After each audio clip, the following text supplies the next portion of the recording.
All right, so we are live for that crazy, crazy turn of events, which, by the way, I'm going to explain in about a couple of minutes' time, maybe around 5 minutes or so, and basically explain why it was everything that we had expected. First of all, we know that Tyson Fury, even though he is the winner, is the A side of the entire event. But nonetheless, Francis Ngannou had this rocky storyline that we wanted to believe in. And lo and behold, guess what happens? It was Tyson Fury that came out on top, even though many people who support Francis, or maybe even objective outside observers, are probably going to say that it was none other than Francis Ngannou who was the winner of this fight. But in reality, he is the winner of this fight in more ways than one, not the official winner. Obviously, this is going to go down as an L when it comes to his professional boxing record. But when it comes to, let's say, his, what do you call it?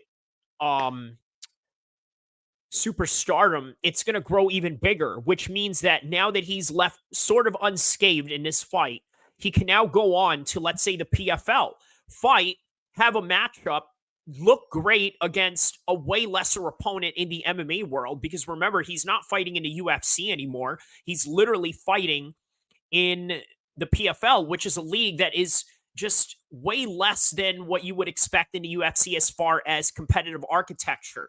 And here he is now, Tyson Fury, coming off of a decision. Yes, he may have gotten rocked a few times, got knocked down in the third round the way that he did, which created a better account of Francis Ngannou than it ever did create a better account of, let's say, the boxer or the lineal world champion in Tyson Fury. Now going into this fight with Alexander Usyk looking somewhat sort of vulnerable, but not so fast, because you got to remember one thing.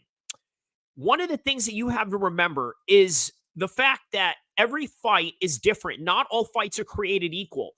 So now that Tyson Fury is going to go into this fight with Alexander Usyk, is it going to be a little bit different? I say that it is, because guess what? Alexander Usyk is a lot smaller. On top of that, he fights exactly like Fury, so we're going to see two guys that are going to move into back foot and move their angles, try to fight in a very elusive manner, and we're going to see who's going to be better at it, the bigger guy or the smaller guy that does basically almost the same thing. And that's what we're going to find out. But with Francis Ngannou, it was a different fight, because guess what? What you had going on was a fight where literally Francis Ngannou was just the stronger puncher, and he was dangerous constantly. Not only that, too, Francis Ngannou was able to use his strength in a way to become technical. And what do I mean by that? If you notice, he used a lot of parries in order to control the range of Tyson Fury. So every time Tyson Fury was throwing out that jab, what was Francis Ngannou doing? Using all of his strength to try and negate the punches and the jabs and the forward motions of Tyson Fury, which in turn, every time you're tapping that glove, you're feeling the strength of your opponent.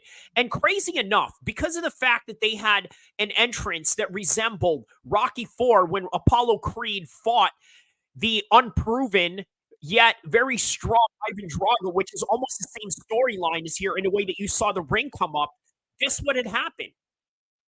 You got a guy who was able to use his strength against a more technical fighter, which is what, guess what? Apollo Creed is being depicted as.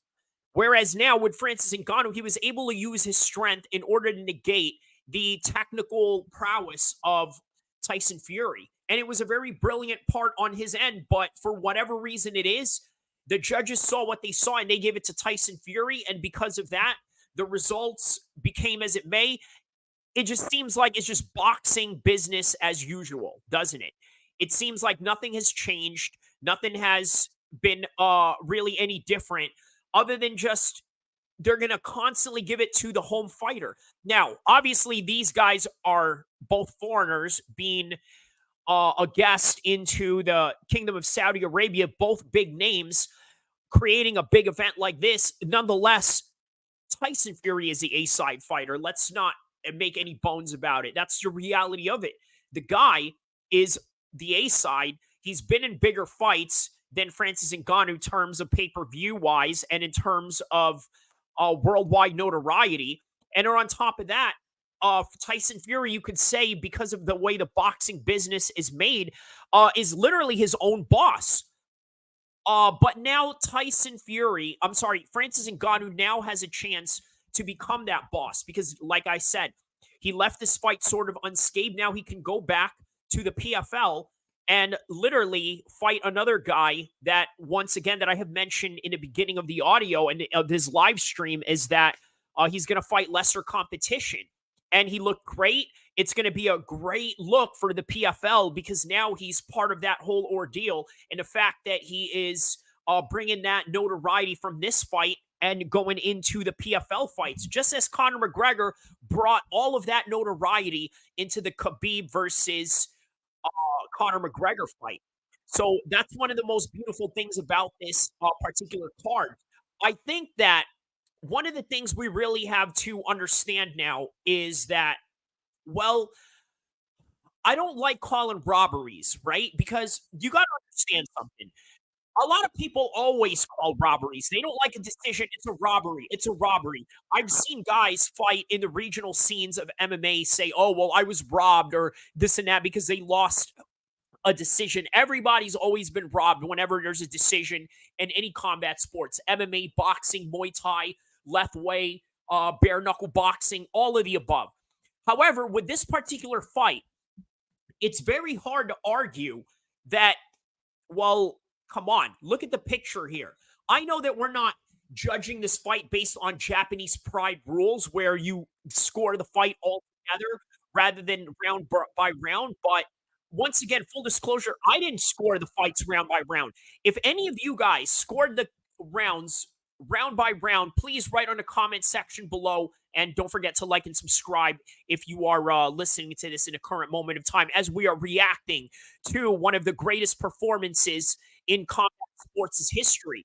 This goes up there way better than McGregor ever did with Conor in the Floyd fight. And you guys know that. Francis Ngannou arguably have won this fight, but at the same time, it seems like boxing had to save face. And on top of that, you got to take into consideration the WBC was heavily involved in this particular event. So you got to ask yourself how much of that was at stake with, let's say, Tyson Fury winning. It sort of solidified the dignity of boxing. The boxer won. The MMA guy made a great account of himself, even though a lot of you really believe that Francis Ngannou won. But in the end, it was the boxing guy that somehow came out on top based on a decision, based on the fact that he won a home decision, which arguably a lot of people accuse Canelo Alvarez of, Floyd Mayweather, and the likes of many others that have been very successful within their A-side endeavor of their boxing career. So let me know what you guys think. This is, I'm just reacting to this particular event tonight. I think that this right here, you have to give Francis Ngannou all the props in the world. You gotta really give him props here because you know what? I gotta tell you, let's really talk about real fighting if we really want to get down to it, right? And why do I say that? Because guess what? The fact of the matter is that when it comes to the real fighting aspects of things, everybody says that Francis Ngannou is the guy that's going to win. Well, why is that? Well, for the simple fact that he's the MMA guy. He knows how to wrestle. He knows how to clinch. He knows how to kick, maybe on a very amateurish level that Francis Ngannou knows how to kick. But he's still more of the pro in MMA than Tyson Fury. So, yes, we could say that he's the guy that's going to win in a street fight. Okay, but in a boxing fight, we always say that it's a niche sport. It's a particular set of skills that you need to learn. And let's just say that Francis Ngannou before this fight didn't have it in comparison to Tyson Fury. Even me, I agreed with Dan Hardy on the assessment that Tyson Fury can beat Francis Ngannou in an MMA fight because of the fact that he is the much more experienced combat athlete. And let's just face it, Tyson Fury has more of the gritty style when it comes to his upbringing. I'm not saying that Francis Ngannou didn't have a hard life or anything like that. Far from that. What I'm saying is that the gypsy culture encourages a certain type of mentality that gets you ready for fights, getting ready to fight at any time, anywhere. You look at what happened in the MMA fights last week at UFC 294. A lot of those guys fought anytime, anywhere. They got called in a short notice. They were right in there. This is the type of mentality that I think Tyson Fury would succeed in MMA in terms of learning the other skills. So even me, I agreed with Dan Hardy on the assessment that, hey, you know what? Tyson Fury can possibly beat this guy in an MMA fight. Lo and behold, the reality is that that's not the case. Why? Because look at Francis Ngannou tonight. He just knew how to use his strength when it comes to, let's say, using the technical aspects of his strength. Because, like I said, the parry that I had mentioned that he was using to negate the jabs of Tyson Fury, guess what? He was able to look very defensively sound and then be able to counter Tyson whenever he needed. And by the way, now that Tyson won, Tom Aspinall is in the UFC side, is getting a title shot for the interim title against Pavlovich. I'm going to play you guys this video. Oh, wait, I'm going to react to this right here. It says right here, brother, Francis is the champ. 100%. I agree with that assessment. However, I just got to be fair and be very unbiased. I didn't score the fight. So if you scored the fights, please let me know how it may have gone out for you in terms of how you assess who was the winner and loser in that fight. Fury didn't look like he even had a training camp. He thought he would have been in a sparring match, Breeze, but Francis showed up. He definitely did show up. But the bottom line is, unfortunately, even from my own opinion, my own objective opinion, I'm sorry, my own subjective opinion, rather, that, you know what? Francis had won, right? Based on what? Maybe more of the damage, even the striking percentage that they had. I only scored 4 rounds for Fury. Okay, so that's how you scored it. All right. So, but the fact of the matter is, the way that the judges saw it, whether we like it or not, is that Fury is the winner. Right? Well, now Tom Aspinall in the UFC side is getting a title shot against Pavlovich because John Jones is out and Stipe doesn't want to fight anybody else other than John Jones. And you can't blame him at this point because the younger heavyweights are just dangerous. So now the UK has the chance of getting the best heavyweights in the world. You got Fury and then you got Tom Aspinall, 2 Manchester guys that train with each other. Here's a little video that I did prior to this fight regarding that particular subject. By the way, don't forget to like and subscribe, guys. Where were you in the morning of, let's say, when you heard John Jones being pulled out of the fight against Stipe Miocic? Then on top of that, not only are you getting John Jones in the injury list, now you got Stipe out of the entire equation altogether. And in comes none other than Sergey Pavlovich taking on Tom Aspinall. Now, this right here is a great matchup for the replacement that it is. Now, why is that? Because we wanted to see John Jones compete against Stipe Miocic to solidify him as one of the greatest heavyweights in UFC's championship history. However, this is what we have. We have 2 of the best heavyweights after them. And you know what? Here's the interesting thing about that. This matchup between Stipe and John Jones originally, it was supposed to be literally a retirement fight for none other than John Jones, but also for Stipe Miocic. And when that talk was starting to happen, it came to the conclusion that, you know what? After John Jones vacates the belt, we're going to have to crown a new heavyweight champion and try to solidify him as the top dog of the entire league. Because guess what? Lineal championships matter.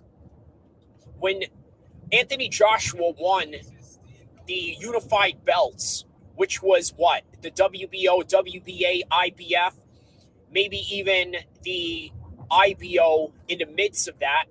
But nonetheless, he literally had almost all the belts in the same belts that Fury had, except for the WBC championship, which obviously we all knew that Fury won when. So if you guys want to check out the rest of that particular video, check out the title that I have on my video section: UK Best Heavyweights with a question mark, with Jones injured, Espinal versus Pavlovich at UFC 295 as a replacement. So going back to this particular fight with Tyson Fury and Francis Ngannou. Now, a lot of people are going to be talking about this for months. On top of that, this is going to give a lot of the Usyk fans a great narrative in their assessment, and not only that, their belief in their hero, Alexander Usyk. And can you blame them? Because you know what? Tyson Fury may have looked somewhat human tonight in the boxing sense, right?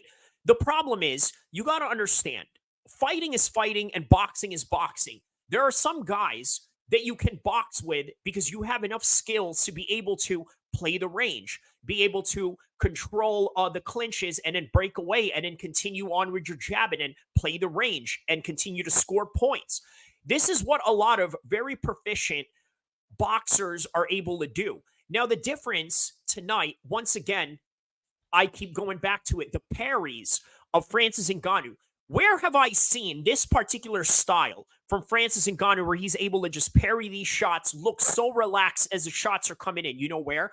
None other than our good friend of the channel, and I'm saying that with absolute sarcasm, Sean Strickland. Why do I say that?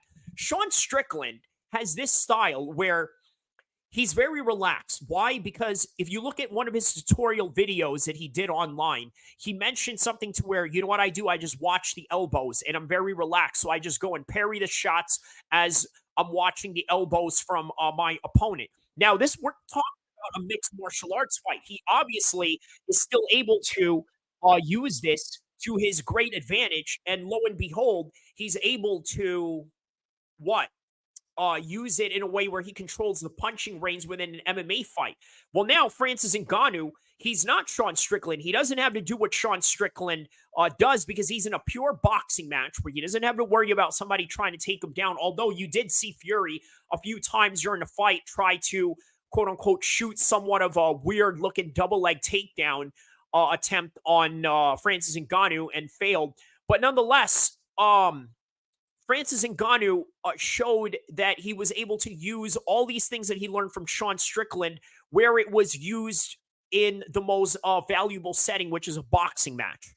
And while he was able to do that, he was able to basically, like, you ever played, how do I say this, like, where you smash gloves with somebody, right? Some guys just have a harder hand than you, a bigger hand than you, a bigger and stronger right hook or jab strength than you, right?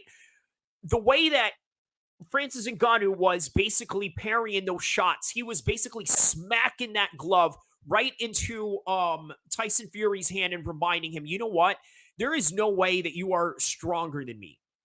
So that made Tyson Fury very hesitant. And if you notice, if you are watching on the American broadcast with Tim Bradley and Joe Tessitore in the ESPN side, they had mentioned, why does Tyson Fury look very reluctant and why does he look like he's running scared when he doesn't look like he doesn't want anything to do with him as he was fighting him?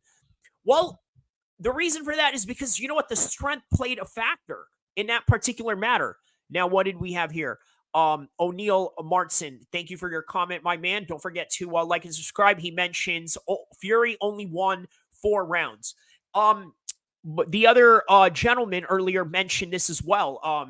You know, one of my Facebook friends right here, he mentions I only scored 4 rounds for Fury as well. And just as you mentioned, Fury only won 4 rounds.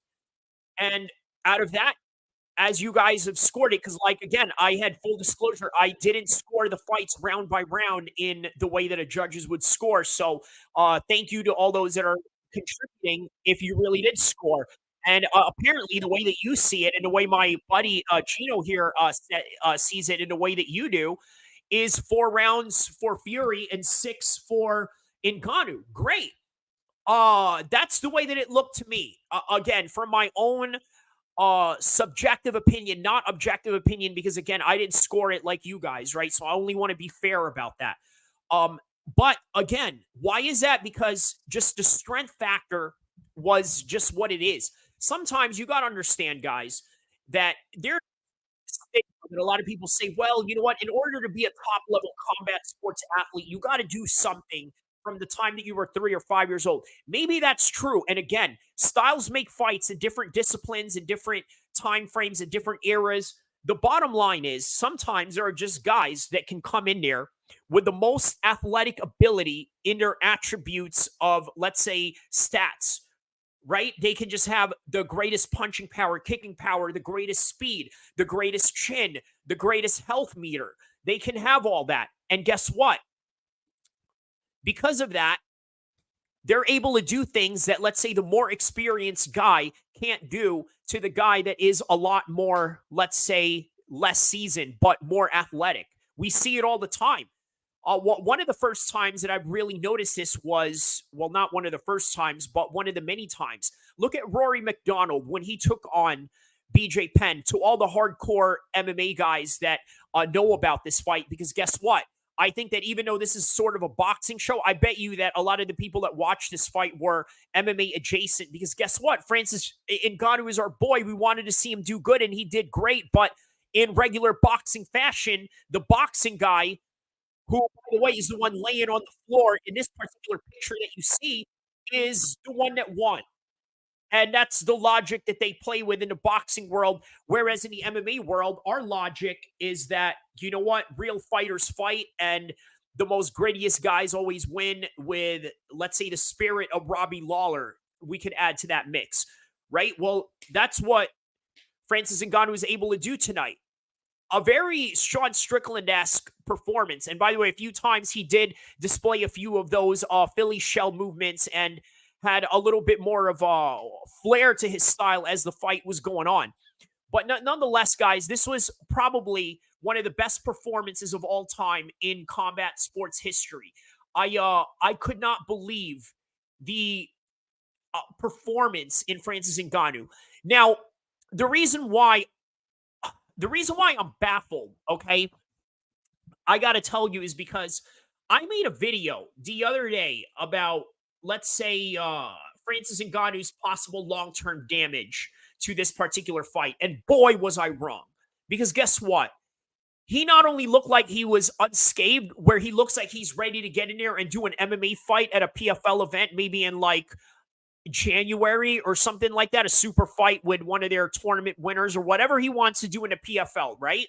Or any of these new signings that they could take from the UFC, ONE FC, or whatever, maybe even, let's say, Argent Buller. Let's say they signed somebody like that at ONE FC, or maybe Anatoly from ONE FC, or whoever one of these heavyweights. He can go out and fight them right now. He can go out and fight in Japan. He can go out and do a Ryzen/PFL event. He could do whatever he wants right now. He's unscathed. But going into this fight, full disclosure, I really thought that Francis Ngannou was going to get damaged long-term, and it was going to affect his MMA career. And this is what I had to basically say leading up to the fight about 3 days ago, which, by the way, does pretty good numbers, 8 likes. Don't forget to like on it as well. Don't forget to like on this, like and subscribe to this channel, because I will continue dropping the content. I will be back in a few minutes while I play this video, just so you guys can see the lead up to this particular fight. Boxing is a lot more dangerous than mixed martial arts fighting. And why do you ask? Usually, if you ask a casual, what do you think is a lot more dangerous? Is it MMA or boxing? Usually, they're going to tell you MMA because of the fact that, let's just be honest, it's a little bit more dynamic. It has more weapons that can be used. And because of that, somehow it seems like the sport that will damage you more.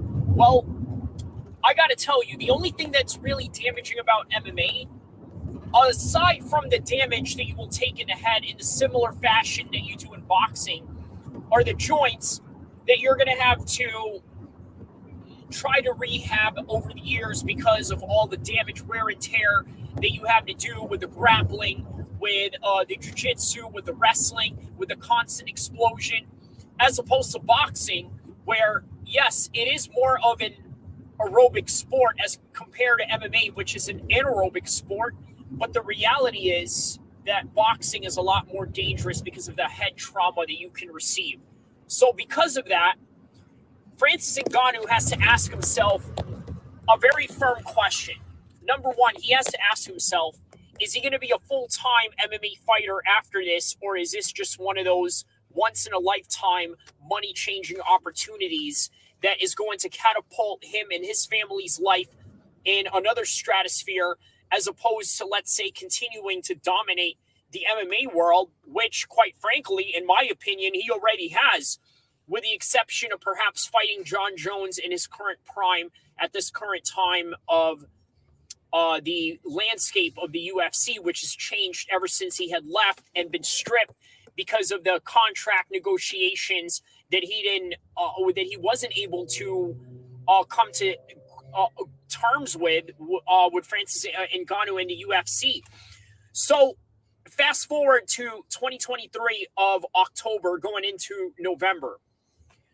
The UFC is now planning on doing shows in Saudi Arabia. Now, who's paying Francis Ngannou and Tyson Fury for this upcoming matchup next week? None other than the Saudi government. Now, why is that really interesting? Because you know what? They could have almost just waited for Mohammed bin Salman to come together with, let's say, Francis Ngannou and Dana White and say, you know what? How much do you need? What do you want? You want insurance for the fighters? No big deal. We have the best medical team on the planet that we can provide with the oil money. The problem is, it was a little too late. Just like what I had mentioned with PBC Boxing in the previous video.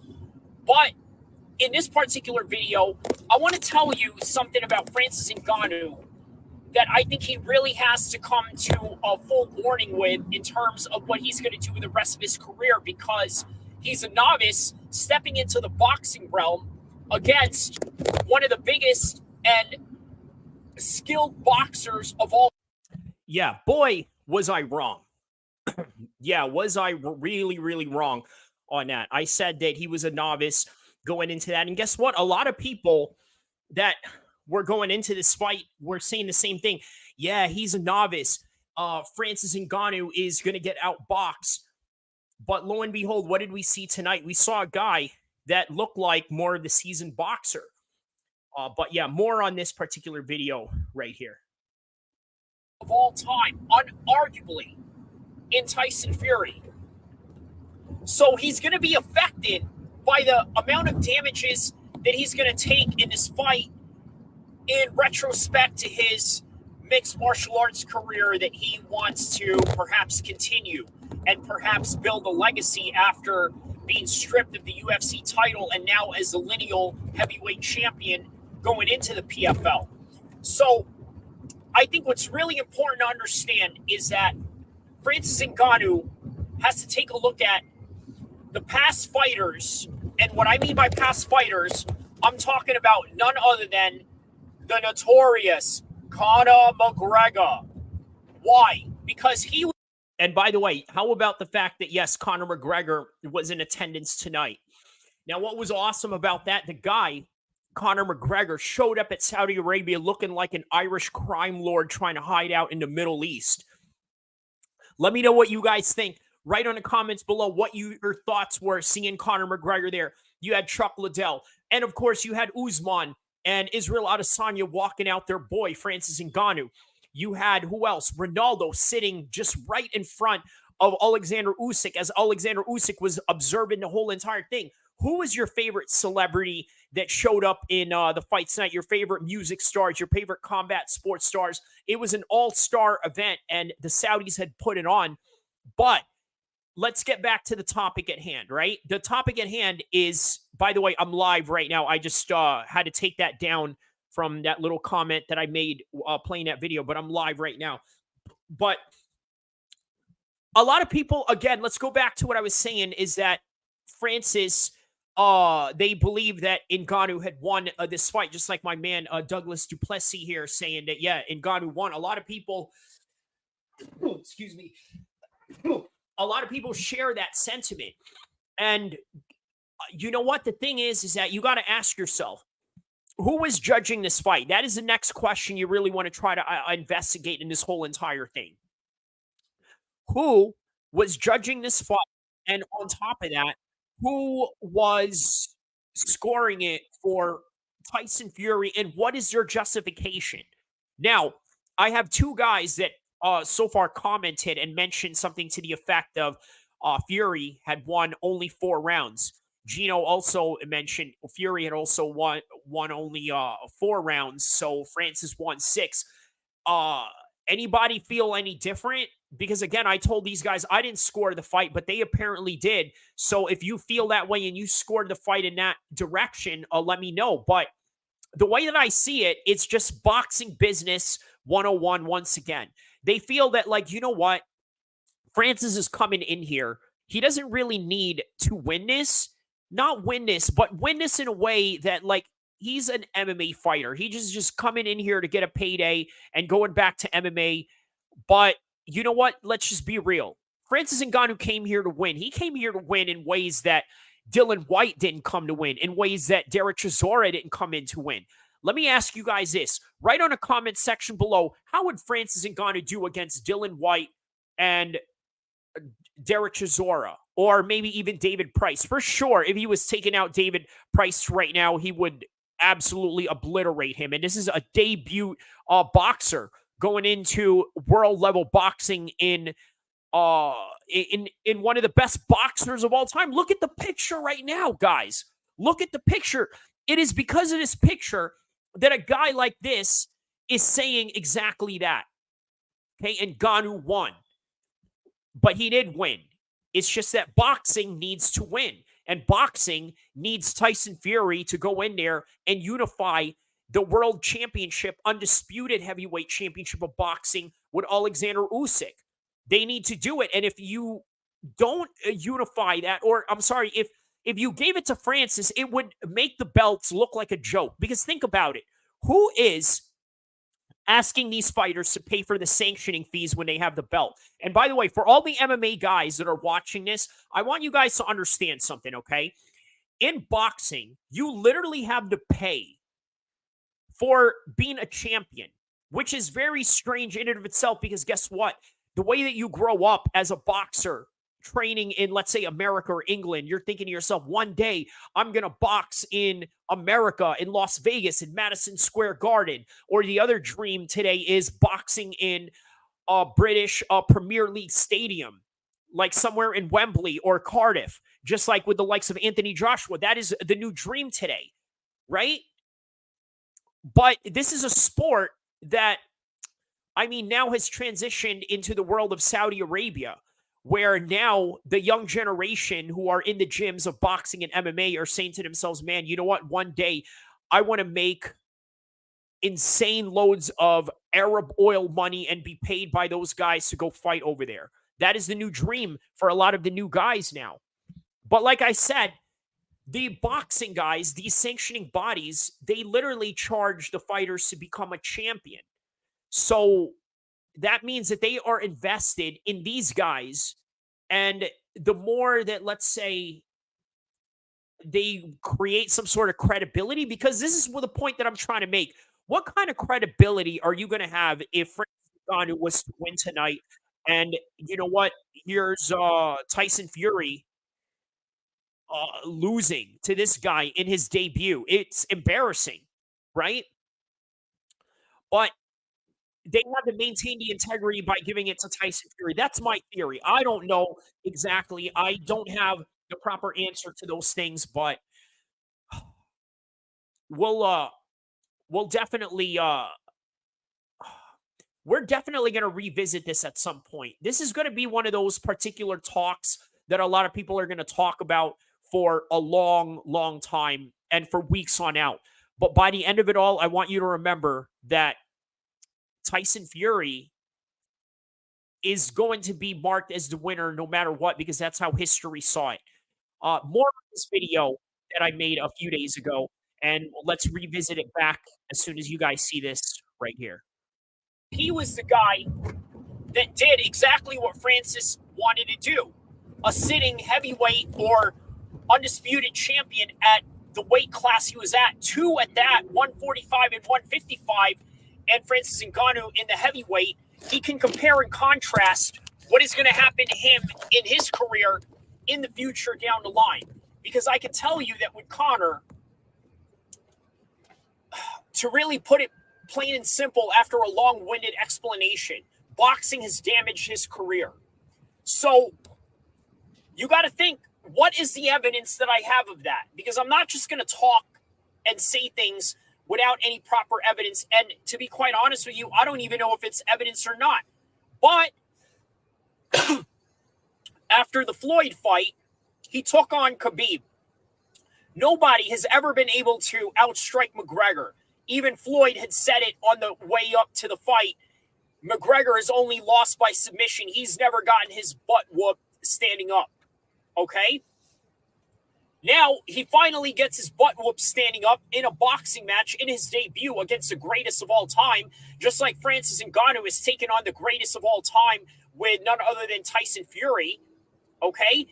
And then he goes into the Khabib fight, a guy who's not really the best striker of all time in MMA, at least not in comparison to Conor McGregor at the time, goes and hits him with an overhand right and knocks him down.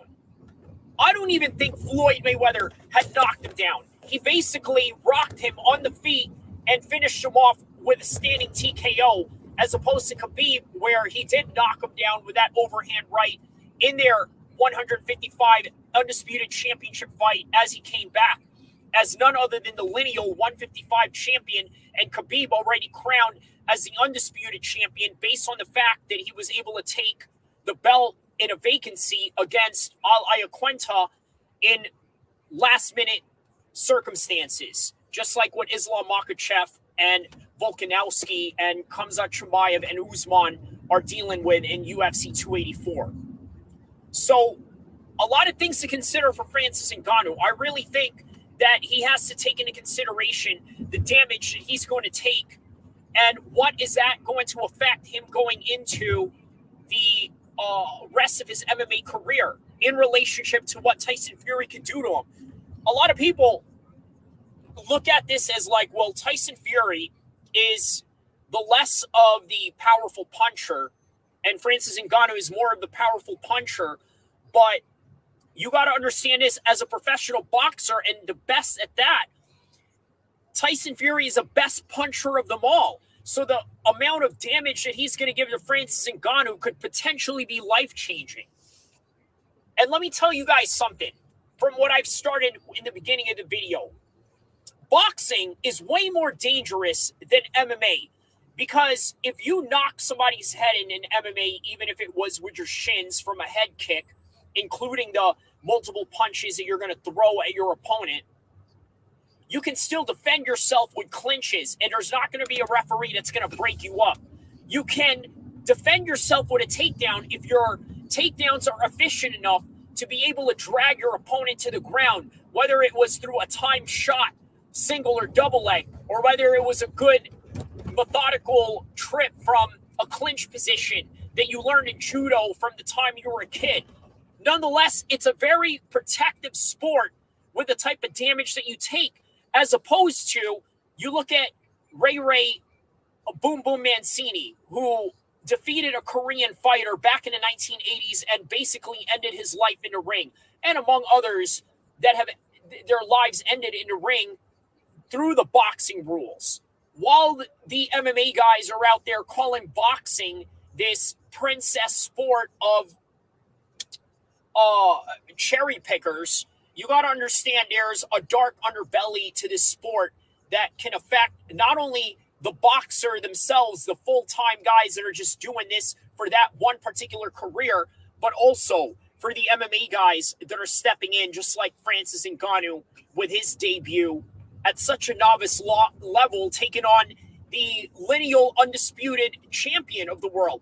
I mean, really, he's not undisputed Tyson Fury, but let's really call it what it is. He's had all the belts, and undisputed or not, a lot of those are just politics and the time frame of when fights happen as in relationship to when they don't, and the opportunities that come and the opportunities that go as a result of it. But he's still way more experienced than Francis Ngannou, and you got to understand this is a very dangerous fight for him. So for Francis Ngannou to go in here, he really has to ask himself, what is worth more, my MMA career or the bag? But right now, either way, he could be the one getting the bag, taking over boxing, and never getting a scratch out of this at all. But the reality is that sometimes we understand there's boxers, there's MMA fighters, and then there's world-class undisputed level boxers. Because that's literally, if Francis Ngannou is not fighting Tyson Fury, he would be fighting for the undisputed championship right now. And he already touched all the belts. WBO, WBA, WBC, current one right now, IBF, the Ring Championship. And then on top of that, he has a chance to go fight Usyk, a guy who had all his belts that he was stripped from in 2015. So he's undisputed level. And Francis Ngannou is a novice going in here. But once again, this is why they call it what? The theater of the unknown. It would be the greatest upset of all time. That's why we're watching it. That's why all the boxing people that are in their high horse about this particular topic are still going to watch it, because guess what? The one thing that sells in combat sports is the theater of the unknown. What you think is going to happen may not happen, and what you think is going to happen may somehow perceive you to look like the most smart guy in the room. And sometimes the predictions that you make is going to make you look like the least intelligent guy in the room. But the reality is none of you really know, because the only one that really knows are the guys that are going in there. Tyson Fury, who understands that he is the best in the world, but can easily underestimate Francis Ngannou. And Francis Ngannou, who can easily underestimate what it is that he has going on in this particular niche matchup of a Queensberry boxing rules that requires a lot of different skills that sometimes may not be transferable from the MMA skill set.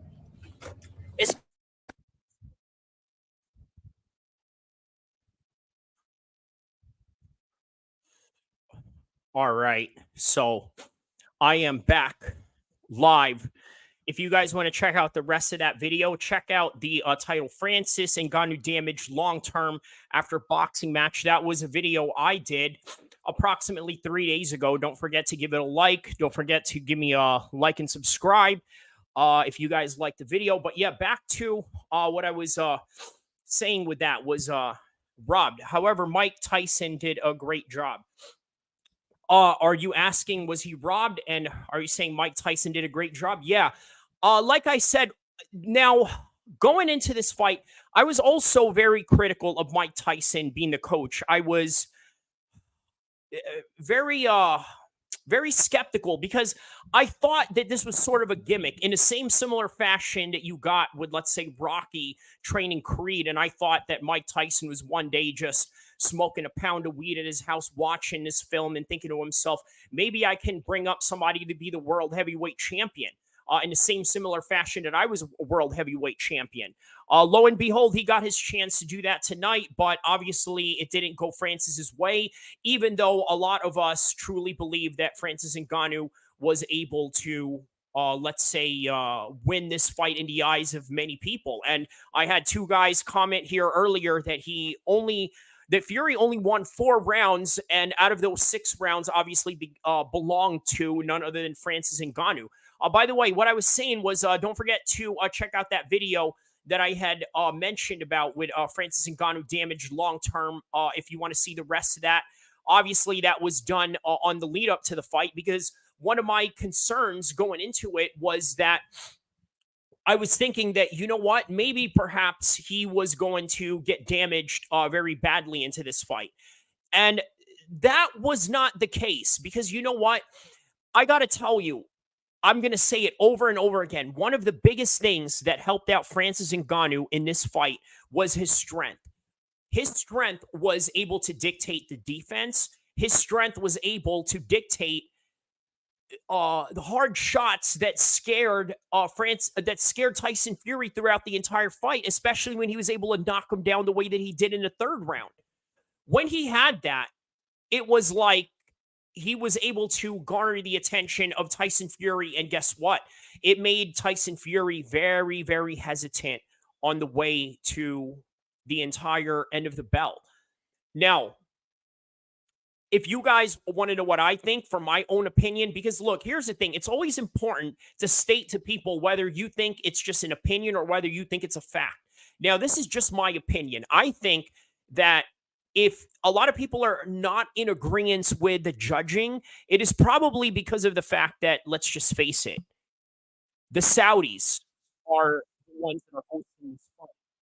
On top of that, it is a sanctioning body that is also hosting the entire fight, which is none other than the WBC is in line with Tyson Fury as their current boxing champion, and they're not putting it on the line. So for them to, let's say, lose this fight in a non-title fight, it would just discredit their belt altogether.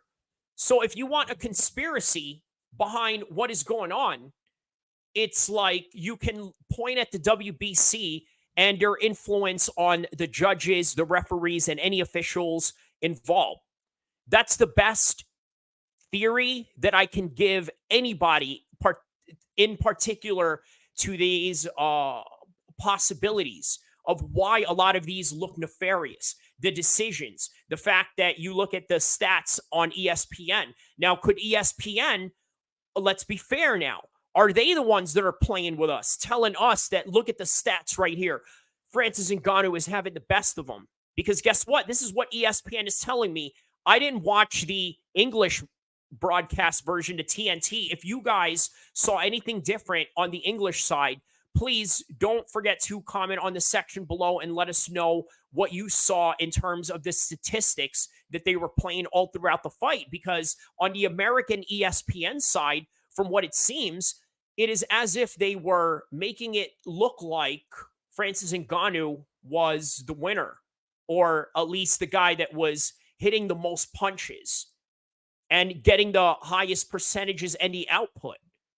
So how does that look like to a lot of people? It's no wonder that there's a few people here that said they give Ngannou 6 rounds out of the 4 for Fury.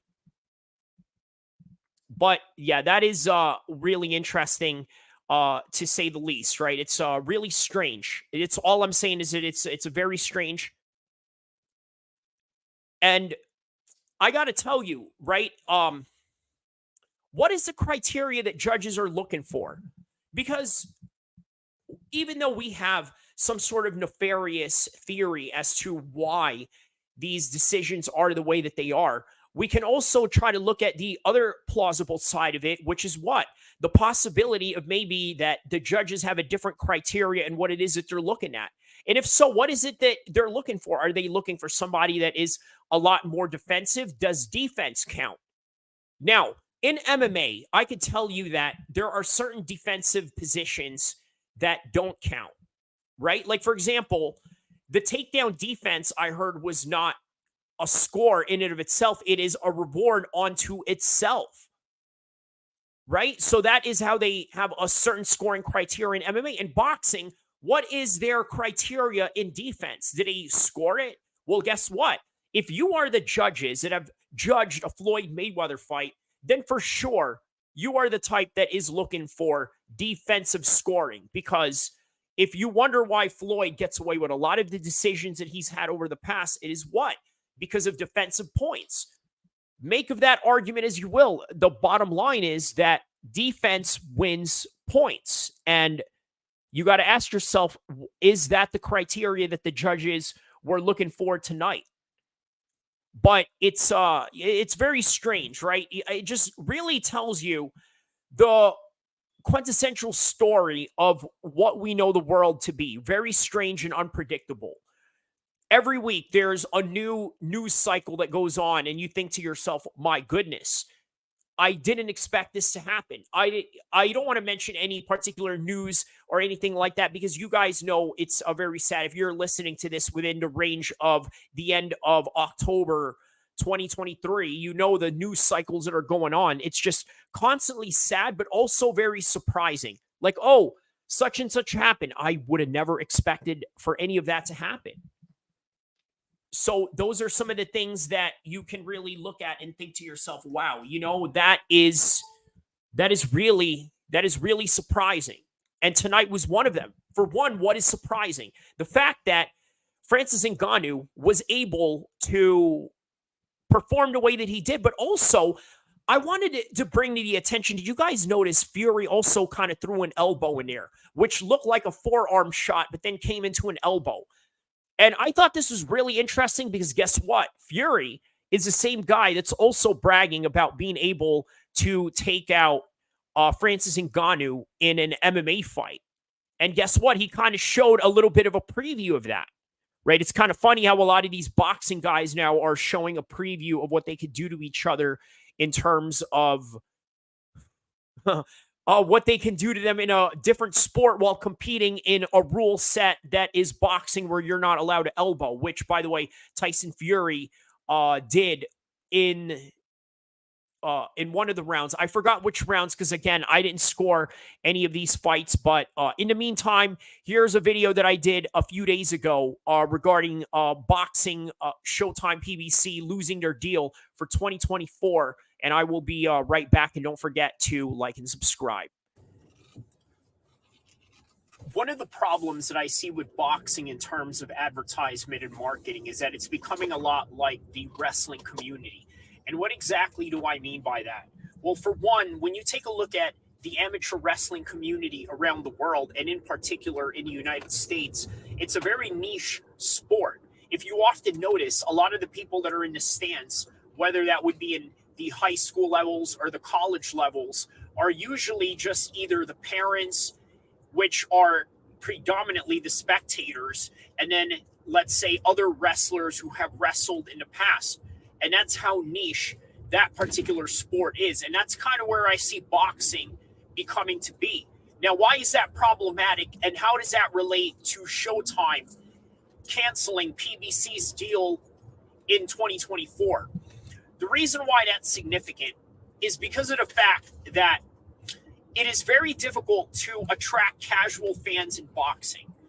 Unless you are a big name, somebody that talks a lot of trash with the likes of McGregor, with the likes of Raleigh Romero, you're just not going to attract a lot of people when you are not having the guys fight the best. That's also another disadvantage in the marketing side of boxing. So it's becoming a very niche sport. Mixed martial arts in and of itself is a niche sport. Now, why is it that mixed martial arts is able to attract, let's say, more of a casual fan base on a week-to-week basis as opposed to, let's say, a boxing fan who, let's say, is usually traditional, generational, meaning that you can meet a lot of families somewhere in the southwestern parts of the United States, a predominantly Hispanic population. A lot of them are big boxing fans. Their father is a boxing fan. Their great-grandfather was a boxing fan. And they grew up watching the likes of Julio Cesar Chavez, and now in the modern times, the likes of Canelo, and maybe even Ryan Garcia. And it was Oscar De La Hoya in the 90s. But nonetheless, this is the type of fan base that you have in boxing. With mixed martial arts, what kind of fan base do you have? The fan base that you have in mixed martial arts consists of a lot of people that, let's just call it what it is, a socialite. And what exactly do I mean by that? Take, for example, the London shows that they do in UFC UK shows, like UFC London or the pay-per-view with Leon Edwards rematching Kamaru Usman. That particular time, it's usually attracting a lot of casual fan base. You often see a lot of British celebrities show up, like who? Anthony Joshua, Eddie Hearn, Gordon Ramsay, and all these other UK stars, sometimes maybe even the likes of Wayne Rooney, whoever is out there that is, let's say, popular or wants to be seen. And that goes for, let's say, even just the average middle-class folks in that country that can afford $1,000 tickets just to go and turn up and be shown on live TV on the background. That is basically the reality of mixed martial arts in its marketing in Europe and elsewhere in, let's say, the tourism spots of the UFC's locations, such as Sydney, Australia, Perth, Australia, recent times, and this particular week, Abu Dhabi. So it's important to understand that this is the type of fan base that mixed martial arts has developed over the years. Now, what about boxing? The unfortunate thing with boxing is that you have a situation where it was a little too late for them to go out and put out the best fights. By the end of it, they had Crawford taking on Spence, and then they had Tank taking on Ryan Garcia, which, by the way, in this current time, as you're watching this right now, is one of my highest views within the channel. Yes, the Ryan Garcia and Tank Davis fight. Why? Because it was a time where they finally took these two stars that were undefeated and just decided, you know what? We're going to have you guys fight right now and find out who is all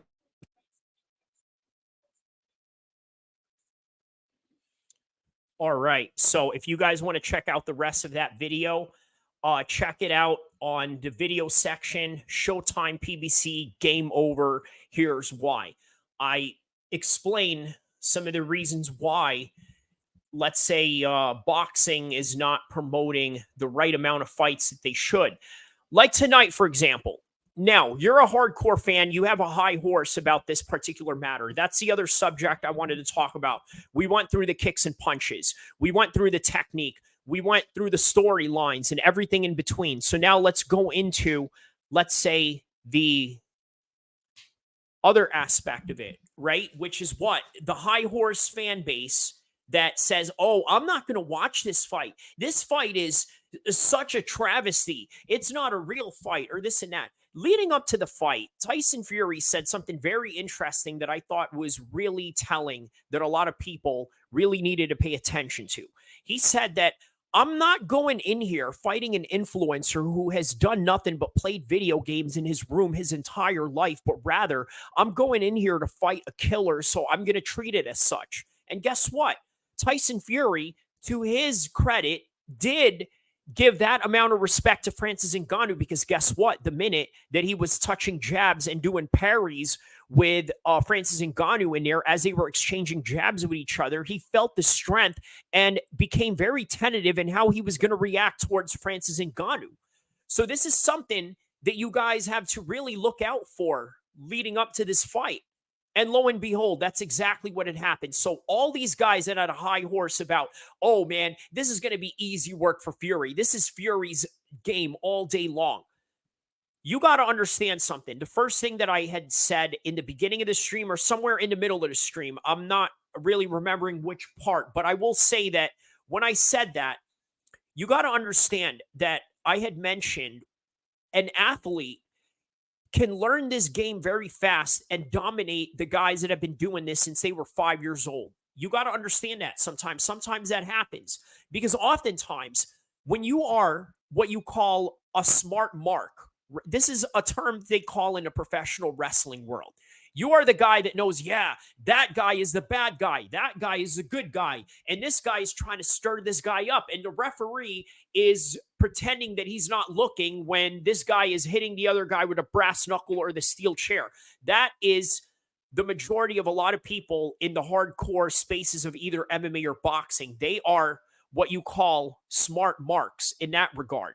Now, why do I say that? Well, because all of them are looking at the statistics of Tyson Fury to somehow determine an outcome or result that, by the way, has absolutely nothing to do with, guess what? The impact and the reality of what is going on in the current matchup and in the current time. A lot of people don't like to take that into consideration. They want to feel like the smartest guy in the room because of the statistics that they read. Okay, Fury is 33-0. He's had this many fights. He's been the champion for this long. Fair enough. Fair enough. Then we're going to go with this guy. Who is this guy? Francis Ngannou. He's never boxed a day in his life. Yeah, but have you seen his MMA career? And a lot of these guys, by the way, that judge him leading up to this fight have never seen a Francis Ngannou fight in the mixed martial arts. And what are some of the things that we had noticed about Francis Ngannou during his mixed martial arts career? I got to tell you, some of the things that we had noticed with this guy was that he was able to take out some top-level strikers. Let's take a look at some names. Rosenstruck, the guy that he beat during the pandemic. What did he do? This is a guy that has somewhat 80 professional kickboxing fights, a very experienced striker. What does he do? He goes and bum rushes him with no regard to anything of defense or regard to this guy's potential power to counter shoot Francis Ngannou. He just walks up to him, swings wild, knocks him out. It doesn't make any sense. Fast or backwards, rewind to what is that fight with Overeem, which is, by the way, the same card that CM Punk had fought us Mickey Gall at. Now, what did he do? He uppercutted him straight out of his mind, right? Boom. After he uppercutted him, guess what had happened? We would have never believed it because Overeem was, just like Rosenstruck, a very experienced striker. Not only that, a very experienced MMA fighter and a top-level kickboxer on a championship level at that. Was able to knock him out with an uppercut. It doesn't make sense. So guess what? It is no wonder that Francis Ngannou was able to look like exactly the way that he did going into this fight. By the way, guys, don't forget to like and subscribe. That's all that I have when it comes to covering this particular fight and everything else in between. I hope you guys liked this particular episode. Again, don't forget to like and subscribe. I don't know, maybe I should go for a little bit longer. Yeah, maybe I should just go a little bit longer right here. I will be right back. I'm going to play an old video leading up to this particular fight week. Let's see. And then I'm just going to continue with the stream. I'm just going to be right back. I'm going to play a video that I did leading up to the Dylan Dennis fight. By the way, on fight day, mind you, this was at a hotel overlooking Universal Studios behind me. So come check this out. I will be right back. Welcome to sunny Los Angeles, California, in this beautiful morning of fight day between Logan Paul and Dylan Dennis. So I want to talk to you about what it's like to get hit on the head with a mic and having to fight the next day. Now, I know what it's like to get in a cage or get in a ring and fight someone the next day after a weigh-in, but it's a little bit different when, let's say, somebody hit you over the head with a mic. Okay, now why is that different? Well, because now you're creating a psychological edge going into that fight. You got to understand how much it hurts to get hit with a microphone and the type of mental damage that you're going to have to go in there with. Now you're thinking to yourself, this guy is capable of this. But the other side of it, you also got to understand is that it's just a boxing match, right? Which, by the way, I find very interesting why this is a boxing match rather than, let's say, a mixed martial arts fight. Because the way that I see it, a mixed martial arts fight is literally a street fight with sanctioned rules, meaning that there's very few things that you're not allowed to do. Like you can't bite a person, you can't kick them in the nads, you can't do anything illegal, such as like hitting them in the back of the head. Other than that, everything is on limits. Getting elbowed, getting kneed, getting hit with someone's back fist, all this is just in a reality of mixed martial arts. And quite frankly, with the magnitude of this beef that they have going on, yeah, it should have been a mixed martial arts fight, but they did say they will fight mixed martial arts, according to Logan Paul when he shook his hand in that little face off they had going on. So now the other interesting thing is that Dylan Dennis is seeing all these people from his past due to Logan Paul. For one, he brought in Chris Hansen, and I thought to myself, okay, there's some psychological edge to that. Because I'll tell you, growing up, I've seen Chris Hansen on TV. We know what he's about. We know what kind of content he does. And what exactly is that? Well, the type of content he does is that he goes after predators, people that are nunces, people that are pedos, that are chesters and whatnot. Okay, but the problem is now you're trying to depict Dylan Dennis as that. So no wonder he hit you over the head with a mic, because you got to imagine, right?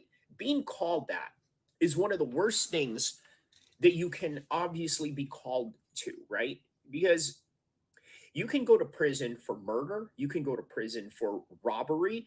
And by the way, speaking of robbery, I'm in Hollywood right now. If you guys don't remember, one of the biggest bank heists in the history of mankind took place here in North Hollywood with that little North Hollywood shootout they had going on. But that's neither here or there. The point is, you go to jail for any of these things. Nobody in jail is really going to go after you unless maybe you're a rival gang member or anything like that.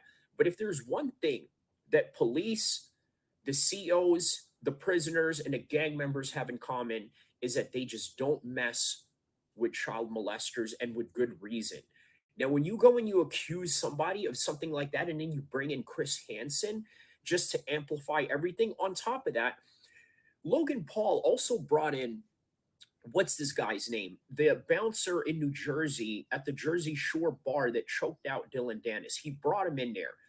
Speaking of choke, he also brought in World Jiu Jitsu champion Gordon Ryan, who, by the way, is literally the Floyd Mayweather of Jiu Jitsu, which makes Dylan Dennis, in that sense, sort of like the Canelo of Jiu Jitsu.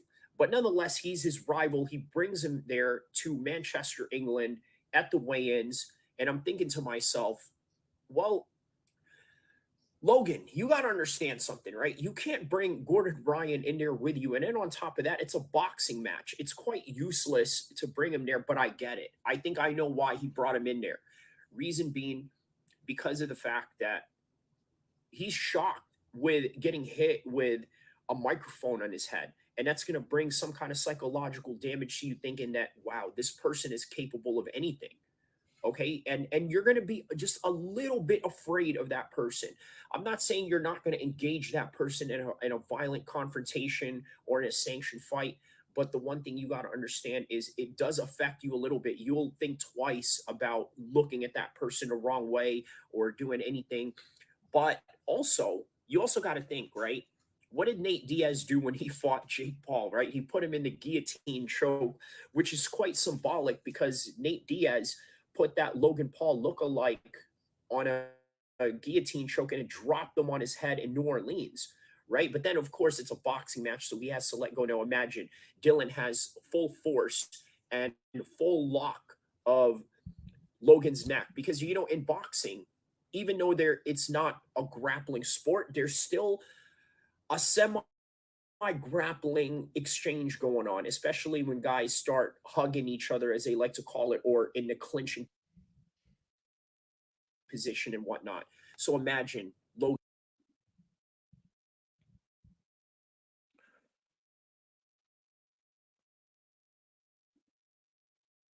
All right. If you guys want to check out the rest of that video, the title on that is Logan Paul slash Dylan Dennis Fight Day Psychology. And I am at Hollywood, California on that particular day. If you guys want to check out the rest of that video, don't forget to like and subscribe. But speaking of which, some of the things that I wanted to bring some takeaways from that video in regards to this particular fight, I mentioned that it was a psychological effect that Dylan Dennis had on Logan Paul when he hit him with the microphone in terms of the type of violence that he was able to engage towards him. Now, I thought this was sort of fitting with the type of violence or sanctioned violence in this particular matter with Francis Ngannou and what he did with Tyson Fury next, right? Which is what? He enforced a certain amount of power that shocked Tyson Fury into making him hesitant into the type of movements that he was going to do going into this particular fight. Right? Tyson Fury had the illusion that he was going to come in here in terms of, well, being the most dominant boxer. And he is. There's no doubt about that. He's the most dominant boxer in terms of this generation, in terms of what he can do with Dylan White, in terms of what he can do with Derek Chisora. And this is them in their twilight of their particular career that we're talking about. But when we're talking about, let's say, a guy that is less damaged in terms of boxing, because let's face it, the one thing you got to give credit towards Francis Ngannou is the fact that he is not damaged goods whatsoever. What do I mean by damaged goods? A lot of boxers, let's be real about it, they train in a very old school manner. You guys know Max Holloway on the MMA side. You know what? He's one of the best 145 fighters in the world, right? Guess what? The guy doesn't spar. He doesn't go out there and hurt his body by any stretches of anyone's imagination. Why? Because this is what he does. He goes out and he does drills, he does conditioning, and then on top of that, he hits the bag. But he barely spars. And when he does spar, it's a very light spar where they hit light but fast to kind of make you understand where you're at and what you're doing and the combative nature that you have to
Oh, hello, hear me?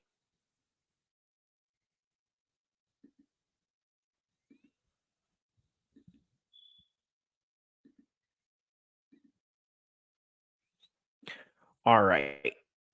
Just making sure we are on and live.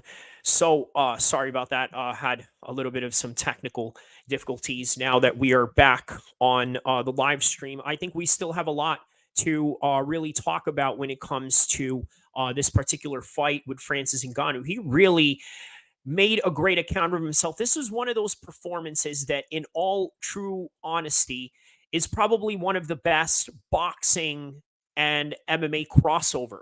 One that comes to mind is, what's that guy's name? Julio Cesar Chavez, the son of the famous legend Julio Cesar Chavez Sr. Okay. And what is significant about that is now his son wants to follow in those footsteps. Okay. Granted, the guy becomes a world champion, which, by the way, is no easy feat in the world of professional boxing. You should never, ever, ever, ever, ever, ever, ever, ever doubt that or somehow nullify that in any kind of way. Being a world champion takes a lot of hours to train in the boxing gym to be able to do, right? So it should not ever be disrespected in any capacity whatsoever. Okay, so now why is that significant? Because Julio Cesar Chavez Jr. was able to do that, and in comes this mixed martial arts fighter. Sound familiar? Who was a former world champion in mixed martial arts and in the UFC with none other than Anderson Silva. Lo and behold, what happens? I'll tell you exactly what happens. Anderson Silva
All right, sorry about that. Mic check 1 2 1 2. You said muted again.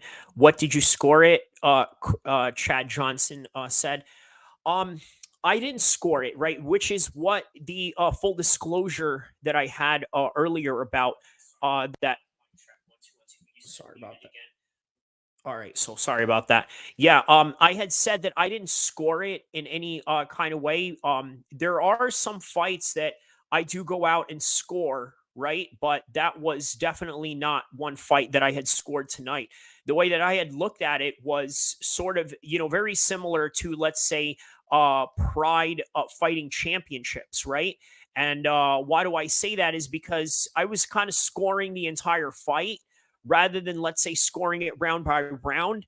So that's kind of important to, again, disclose, right? A lot of people, when they go out and give you scores about their fights, right, they usually give you really a lack of explanation, pride Japanese style scoring, meaning that they scored the entire fight rather than round by round. But guess what? With Western boxing, that's just not what you do. In Western boxing, you score it round by round. And there are people tonight that have said, earlier tonight, he mentioned something to the effect where he had it 4 rounds for, let's say, Fury only. And I guess in that end, that means that he had, let's say, Francis Ngannou win 6 rounds, which, by the way, isn't really that far fetched to really understand it. Because guess what? The fact that Fury couldn't win the majority of those rounds, you kind of think to yourself, now, who's the real boxer, right? Again, this is the thing that I was going about before the entire feed had just got cut, was that everybody has a high horse about this particular fight, right? And I think tonight the performance of Francis Ngannou is really going to solidify everything that we had underestimated, which is what?